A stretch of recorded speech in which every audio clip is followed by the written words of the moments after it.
Hindi kayo dapat magsawa sa inyong sarili. Tanungin niyo ako, bakit, Father? 1, 2, 3. Hindi kasi kayo pagsasawaan ng Diyos.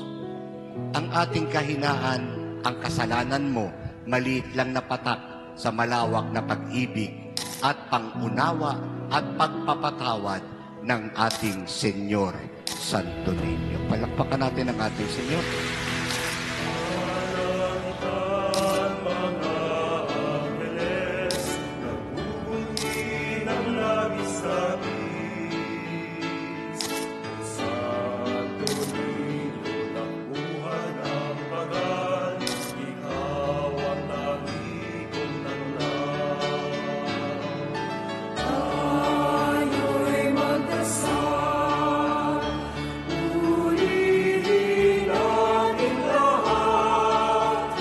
Sa